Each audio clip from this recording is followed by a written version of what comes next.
کے ساتھ پورا کر لوں. تو خدا نے جبرائیل سے پوچھا، جبرائیل نے اجازت دے دی. لیکن 3 دن عیسیٰ آتے رہے، لیکن محمد صاحب اور عیسیٰ کی طبیعتیں بالکل نہیں ملتی. ایک کا رجحان بالکل دوسری ایک طرف ہے، نان وائلنٹ کی طرف، اور اسے عیسیٰ کو محمد صاحب کی نیچر بالکل پسند نہیں آئی. دوسرے محمد صاحب کو عیسیٰ کی نیچر بالکل پسند نہیں تھی. تو یہ معاملات تھے. اس لیے محمد صاحب نے سب چیزیں مد نظر رکھ کر انکار کر دیا.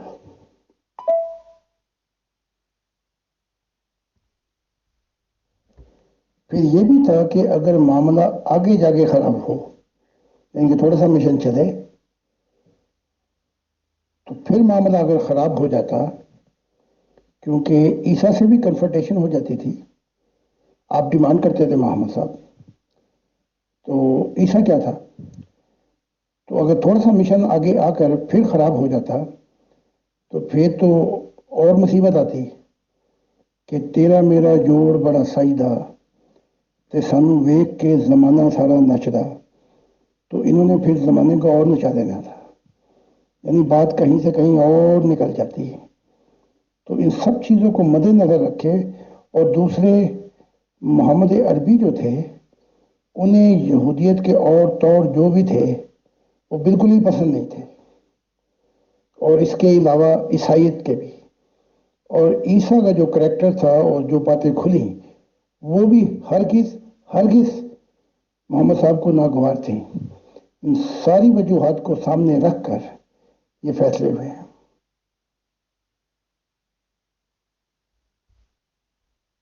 جی محترم، بہت شکریہ. 16واں پوائنٹ یہ ہے کہ انہوں نے آپ سے یہ بھی بتایا آپ کو کہ میں چاہتا تھا کہ تمام مذاہب اسلام کی پیروی کریں اور دنیا میں اسلام کو اہم ترین مذہب ہونا چاہیے اور دوسرے تمام مذاہب کا صفایا کر دینا چاہیے. تو اب یہاں سوال یہ پیدا ہوتا ہے کہ اللہ تعالیٰ کچھ اور چاہتا تھا، تو وہ کیوں چاہتے تھے کہ اسلام کو اہم ہونا چاہیے جبکہ اللہ تعالیٰ آلریڈی یہ چاہتا تھا کہ وہ مسیحیوں اور یہودیوں کے ساتھ مل کر کام کریں. فیصل بھائی، ہمارے یہاں تو ویدر ساؤتھ افریقہ میں 26 ڈگری سینٹی گریڈ ہے. یہی تو سوال ہے جو بڑا اہم ہے. اللہ چاہتا تھا کہ انی حاضی امتکم امتن واحدہ، یہ سب ایک ہو جائیں. یہ تو قرآن میں اللہ پیغام دے چکا ہے، اور محمد صاحب مرتے وقت تک کہہ رہے ہیں کہ عرب میں 2 مذہب نہ چھوڑے جائیں. اب آپ دیکھیں نا کتنے مذہب تھے عرب کے اندر. ستارہ پرست بھی تھے، بت پرست بھی تھے، عیسائی بھی تھے، یہودی بھی تھے، اور بہت سے لوگ تھے، کاہن بھی تھے. تو اللہ کی مرضی تو قرآن میں صاف نظر آ رہی ہے. اس مرضی کو لکھوانے والا کون ہے؟ محمد عربی ہیں کہ تم تمام امتیں ایک امت ہو، وَأَنَا رَبُّكُمْ انی حاضی امتکم امتن واحدہ وَأَنَا رَبُّكُمْ، میں تمہارا رب ہوں. یہ پیغام خدا جبرائیل کے ذریعے لکھوا رہا ہے قرآن میں. اس کے بعد بھی محمد صاحب آخری وقت میں کہہ رہے ہیں عرب میں 2 مذہب نہ چھوڑے جائیں سوائے ایک کے، اسلام. تو اب آپ غور خود ہی کر لیں کہ اس کے باوجود محمد صاحب کا اوپینین کیا تھا.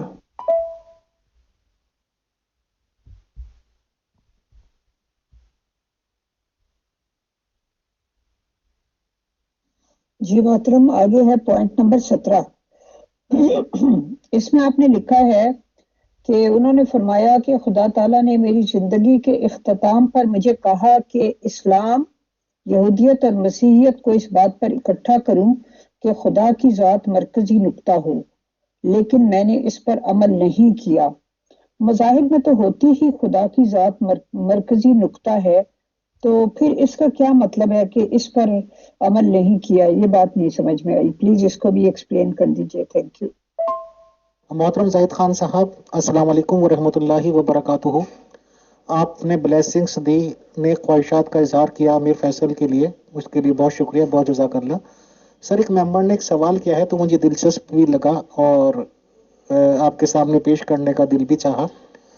تو ممبر کا سوال یہ ہے کہ محترم زاہد خان صاحب نے جو بھی نیک خواہشات کا اظہار کیا خلیفہ بننے کے لیے یا جو بھی، وہ امیر فیصل کے ریگارڈنگ کیا ہے، بٹ جو اجالا مغل میم ہیں ساؤتھ افریقہ سے ان کا تعلق ہے اور یہ بہت زیادہ تیاریاں کرتی ہیں، سوال تیار کرتی ہیں، سوال و جواب کی نشستیں ارینج کرتی ہیں محترم زاہد خان صاحب سے، تو ان کے لیے بھی کسی نہ کسی پوسٹ کا ابھی سے اعلان کر دیں یا بتائیں کہ اگر ایسا کبھی ممکن ہوا اور خدا پہ ہوئی کبھی چھوڑا گیا خلافت کا تو انشاءاللہ پھر تو خدا کسی کو بھی بنا دے گا، تقوی والے لوگوں کو، پرہیزگار لوگوں کو، اور یہ ممکن ہوا تو اجالا مغل میم کو کیا اس میں عہدہ دیا جائے گا اور کیا اس طرح کی ڈسپلنری کمیٹی یا یہ کہ کیا کہنا چاہیے اس کو، مجھے انگلش کے ورڈز یاد نہیں آ رہے، تو اس وقت ان کو کیا عہدہ دیا جا سکتا ہے، بتائیں، شکریہ، جزاک اللہ۔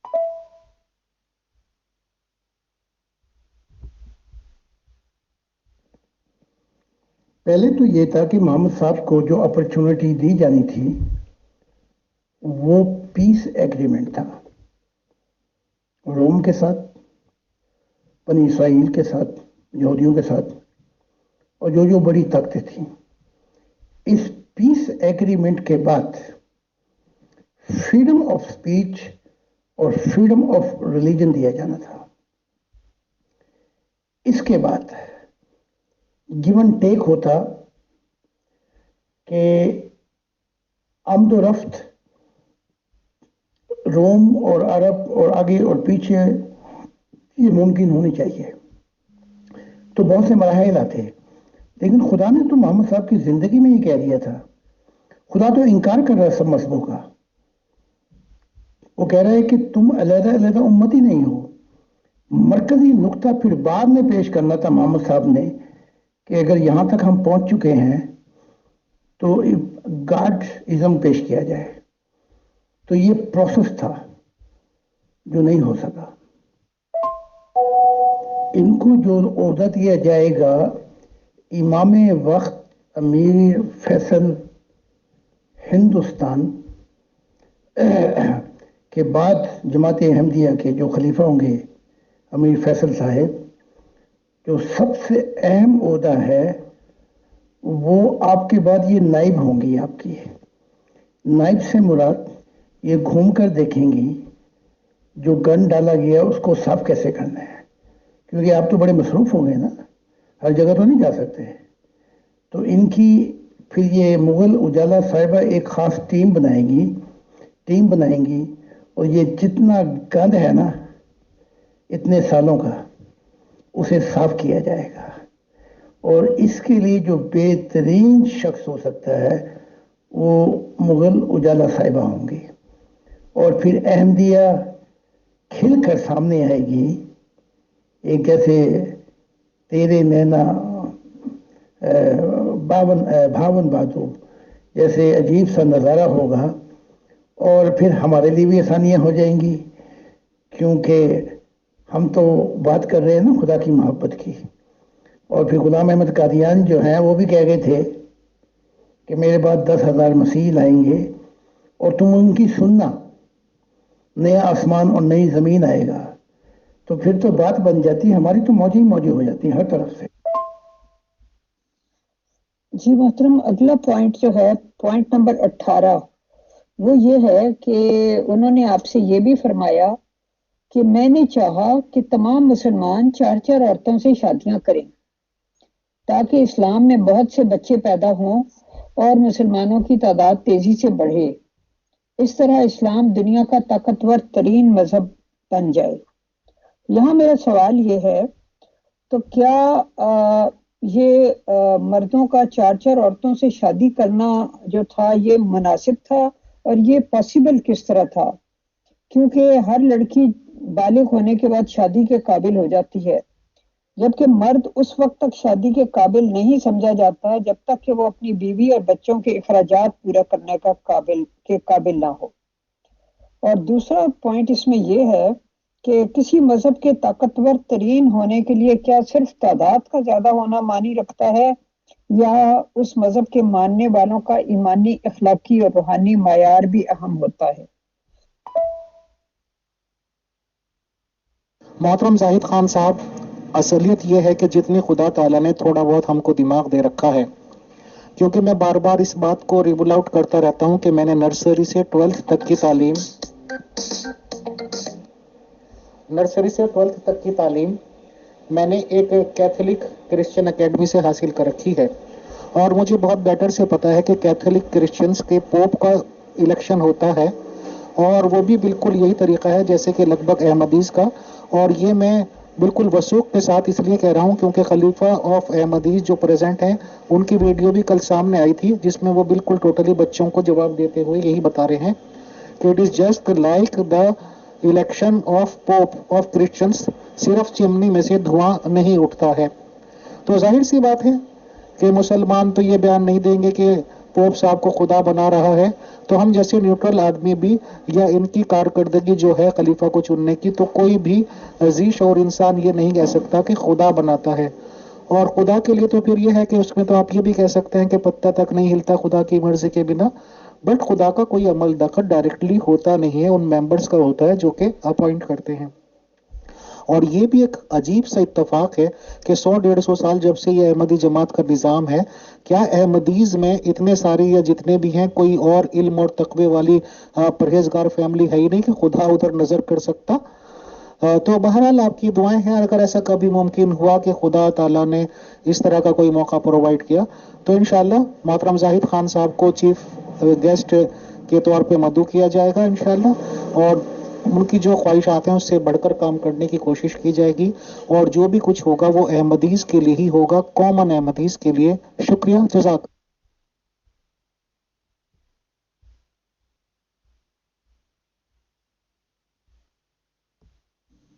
جی محترم، شکریہ.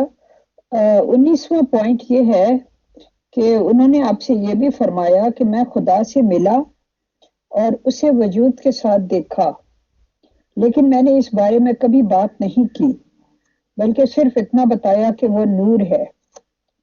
تو اگر وہ بتا بھی دیتے کہ میں نے دیکھا اور وہ اس شکل و صورت کا ہے اور اس کا اس طرح کا وجود ہے، تو اس سے کیا فرق پڑ جاتا ان کے ماننے والوں کو؟ ایمانی اخلاقی پہلو کے ساتھ ہی ہم محمد صاحب کی سٹیٹمنٹ لگا دیتے ہیں جو آپ نے امام بخاری میں کہی. آپ نے کہا کہ بچے پیدا کرو تاکہ میں اپنی امت پہ فخر کر سکوں، کیونکہ میری امت پھر چھا جائے گی، لازمی بات ہے. تو حتیٰ کہ ایک شخص آیا، اس کو کسی سے محبت تھی لیکن وہ بانجھ تھے، تو محمد عربی نے کہا کہ بانجھ عورت سے شادی کر. انہوں نے کہا نہیں، میں تو اس سے محبت کرتا ہوں، میں نہیں کر سکتا. انہوں نے کہا نہیں، بانجھ نہیں بلکہ اس سے علاوہ بھی، یعنی کہ جو بچے دے سکتی ہے. اب سوال یہ پیدا ہوتا ہے یہاں پر، کیا ایمانی اخلاقی پہلو محمد صاحب کی نظر میں نہیں تھا؟ تو میں یہ سمجھتا ہوں ذاتی طور پر کہ محمد صاحب کی نظر میں وہ جان گئے تھے، وہ یہ جان چکے تھے کہ احمدیت کے اندر جو یہ نن اور منکس ہیں، انہوں نے جو ٹریڈیشن قائم کی ہے وہ یہ کہ یہ شادی نہیں کرتے. جو ننس ہیں انہوں نے تو عیسیٰ سے شادی کی ہے کہ وہ ساری اس کی بیوی ہیں. تو ایک ایسی ٹریڈیشن تھی جس میں بچے کم تھے. تقریباً ہی اس ٹریڈیشن کے اندر نہ ہونے کے برابر بچے تھے، یعنی کہ عیسائیت زیادہ تر جن پہ مذہبی اثر تھا وہ تو شادی نہیں کرتے تھے. تو جب محمد صاحب نے یہ دیکھا تو پولیٹیکل پوائنٹ آف ویو جو محمد صاحب کا تھا تو وہ یہ تھا، وہ اخلاقی جو مورل اور جو بہت سی چیزیں وہ تو بعد میں ہم دیکھیں گے، لیکن پہلے بچوں کی تعداد بڑھائی جائے. یہی تو یہ اگوانی ہے ترکی کا. اس نے کہا جو ہمارے آباء و اجداد کام نہیں کر سکے، یعنی کہ یورپ کو فتح نہیں کر سکے، اب ہماری عورتیں کریں گی یورپ میں. یعنی کہ کثرت سے بچے پیدا کریں گی تاکہ یہ معاملات یورپ کو ہم فتح کر لیں. تو یہ پوائنٹ آف ویو ہے اباؤ اجداد اسلام کا، اور یہ ترکی کا جو اس وقت پریزیڈنٹ ہے.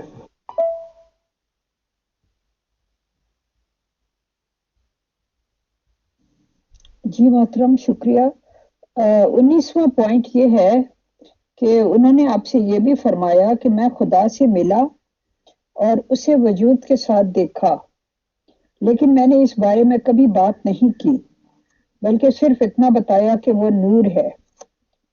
تو اگر وہ بتا بھی دیتے کہ میں نے دیکھا اور وہ اس شکل و صورت کا ہے اور اس کا اس طرح کا وجود ہے، تو اس سے کیا فرق پڑ جاتا ان کے ماننے والوں پہ؟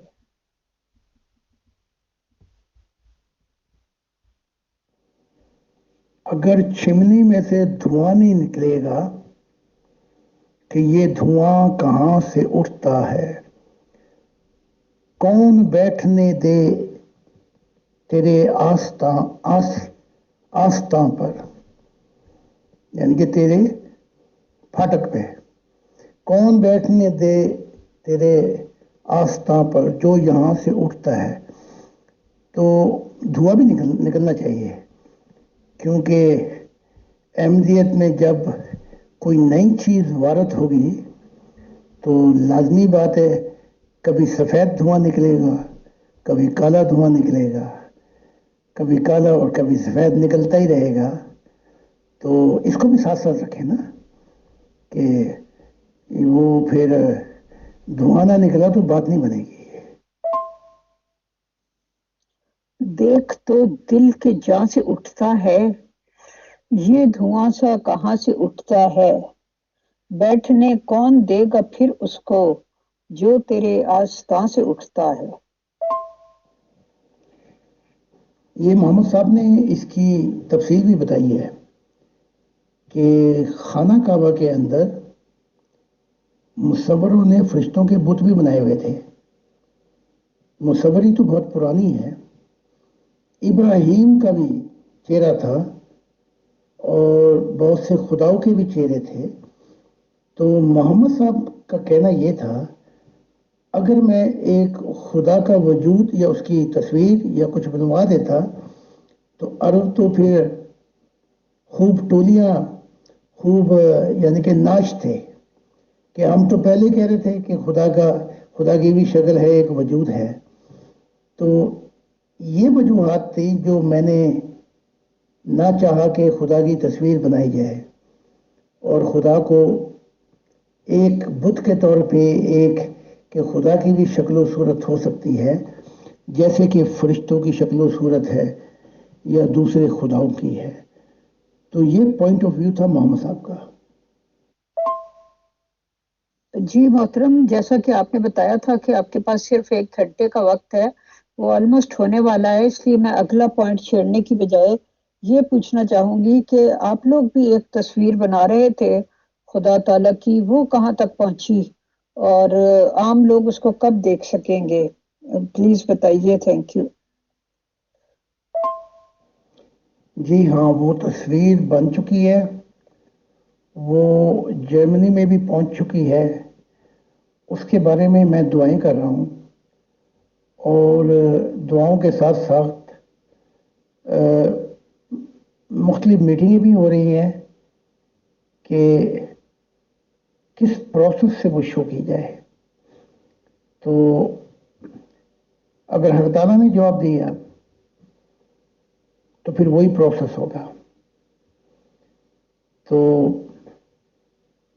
آخر میں یہ تصویر ہر کسی تک پہنچے گی، لیکن اس کے اندر کچھ حکمت ہے، شاید اس کے لیے کچھ تھوڑی سی دیر ہو رہی ہے.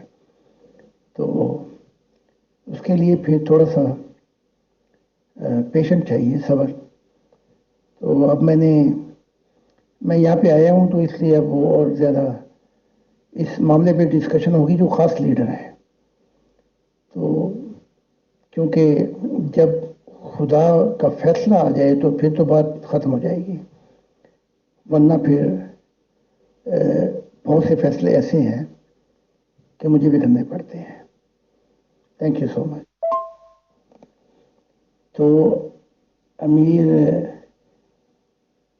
مغل اجالا صاحبہ اور امیر فیصل صاحب اور آپ کی جو ڈسکشن ٹیم ہے اس کا تہہ دل سے میں شکر گزار ہوں کہ یہ جو ایز اے ہیومینٹی آپ یہ موقع فراہم کر رہے ہیں اور جو کوشچن کیے جا رہے ہیں تاکہ وہ ساری کتابیں تو نہیں آ سکتے، تو مغل اجالا صاحبہ کا بھی بہت ہی دل سے شکر گزار ہوں کہ اس کی ایکسپلینیشن دی جا رہی ہے۔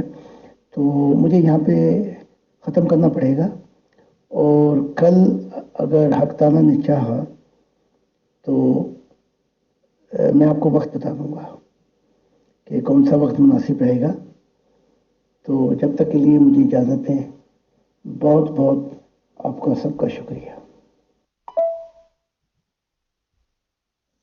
جی محترم زاہد خان صاحب، آپ کا بھی بہت شکریہ تشریف آوری کا، اور آپ نے اتنے مصروف شیڈیول میں سے وقت نکالا، تو اللہ تعالیٰ آپ کو جزائے خیر دے۔ بہت بہت شکریہ آپ کا، تھینک یو ویری مچ۔ ہاں، وہ جو آخری بات ہے وہ میں بھول گیا کہ امیر فیصل صاحب جب خلیفہ بن جائیں گے ان کے لیے تو میں دعائیں کروں گا، تو ساتھ ساتھ مغل اجالا صاحبہ کی بہت دعائیں کروں گا، کیونکہ یہ ریفارمیشن ہو ہی جائے احمدیت میں تو بہت بہتر ہوگا، کیونکہ میں سمجھتا ہوں ان دو شخص سے بہتر کوئی نہیں ہو سکتا۔ پھر آگے وہ اپنی ٹیم خود ہی بنا لیں گے، مغل اجالا صاحبہ ان کو پتہ ہے کیا کرنا ہے۔ اس میں میں ٹوٹلی ٹرسٹ ہر، بالکل میرا اعتماد ہے کہ ان دو شخصوں سے احمدیت کی نیا جو ہے وہ کنارے لگ جائے گی۔ تو بہت بہت شکریہ آپ کا۔ محترم زاہد خان صاحب، آپ کی نیک خواہشات، آپ کی دعاؤں کے لیے بہت شکریہ، بہت جزاک اللہ سر۔ اور دل تو ہمارا بھی یہ کرتا ہے کہ ایک بار کامن احمدیز کو اختیار دے دیے جائیں ووٹنگ کرنے کے، اور انشاءاللہ یہ میرا وعدہ رہا کہ اگر میری زندگی میں یہ پاسبل ہوا تو میں I will contest that election, and with God's help انشاءاللہ will win that with a vast majority and with a vast difference, and people will see, sir. Thanks for your coming. آپ group میں تشریف لائے، بہت شکریہ، بہت جزاک اللہ۔ انشاءاللہ اگلی نشست میں جلدی ملاقات ہوگی۔ Thanks and grateful to you sir.